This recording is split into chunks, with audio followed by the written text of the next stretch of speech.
The Samsung Galaxy S26 Ultra is coming, and the leaks are dropping like a sci-fi thriller's plot twist. Some are mind-blowing, others questionable.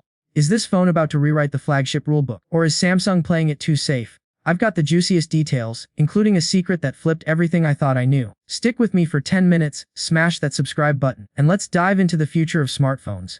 Trust me, you won't see this coming. Let's kick things off with the battery drama. It's a wild ride.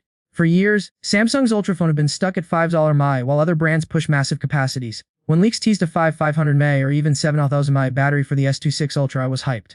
But then, credible sources dropped a bombshell at still 5,000 mAh. Yeah, I felt that sting too. Why hasn't Samsung stepped up? Here's the crazy part, it's not just them being stubborn.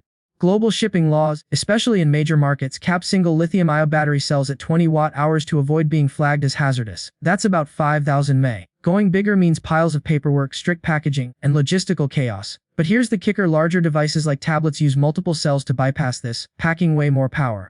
Some phone makers split batteries into dual cells for extra capacity, but it jacks up costs and complicates production. Samsung could do it, but they've chosen a different path, a new high-density battery. Same 5,000 mAh, but physically smaller, letting them shave the phone's thickness to under 8 mm. Thin is cool, but are we trading battery life for a sleeker look?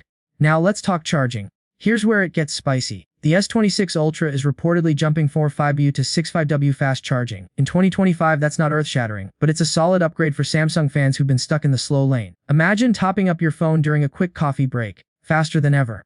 But the real question is, does this make up for the static battery size? Or are we just getting a shiny distraction? Shifting gears to the cameras, the leaks are serving some serious intrigue. The main sensor stays at 200 megapixels, but word is, it's a brand new version with a larger thick 1.1-inch size, 30% bigger than before. Bigger sensors mean more light, better low-light shots, and insane detail. Plus there's talk of a variable aperture lens, letting you tweak the light intake like a pro photographer. The ultra-wide and 5x periscope lenses, same 50MP specs as last year, but the 3x telephoto might bump up to 20MP. Not a revolution, but these tweaks could make your Instagram game unstoppable. Are these upgrades enough to keep Samsung at the top of the camera phone heap, or are we just seeing polished reruns? Performance is where the S26 Ultra flexes hard. It's packing the Snapdragon 8 Elite 2 chip globally, no split processor nonsense this time. Pair that with 16GB of RAM across all models, up from 12GB in the base S25 Ultra, and a 20% larger vapor chamber for cooling. This thing's built to handle heavy gaming, multitasking, and AI workloads without breaking a sweat. Speaking of AI, those 16GB of RAM are going to supercharge Samsung's on-device neural networks, making features like real-time photo editing or voice assistance smoother than ever. Is this the performance beast we've been waiting for? Design-wise, Samsung's going for sleek over flashy. The S26 Ultra is reportedly 7.8 mm thin, slimmer than its predecessor's 8.2 mm while keeping the S-Parent edge frame. The display, still a 6.9-inch dynamic AMOLED 2X with QHD resolution, but with slimmer bezels and a rumored peak brightness of over 3,000 nits. That's brighter than a summer day, making outdoor viewing crystal clear. Oh, and those chunky camera rings from the S25 Ultra. Expect a cleaner, more elegant look. But here's the buzzpill, the S Pen might still lack Bluetooth, a feature Samsung ditched to save on battery and costs. Fans have been begging for its return. Will Samsung listen? Now let's address the elephant in the room, price and release. Leaks point to January 2026 launch with the S26 Ultra starting at $1,299. That's not cheap, especially when competitors are offering wild innovations for less. Is Samsung banking on refinement over revolution to justify that price tag? And here's the wild twist I promised. Some leaks suggest Samsung's testing a new Sony sensor for the main camera, ditching their own ISO-Seal tech.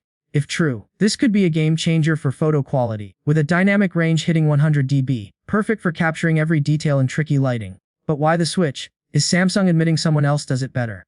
So, what's the verdict? The S26 Ultra is shaping up as a polished powerhouse, but it's not without flaws. The battery stagnation stings, even if regulations explain it. The camera and performance upgrades are exciting, but are they enough to outshine the competition? I want to hear from you, Tech Insights fam. Would you pay Thurs $299 for these upgrades, or should Samsung push harder? Drop your thoughts in the comments, and if you're hyped for more leaks, hit that like button and subscribe. We're just getting started. See you in the next one.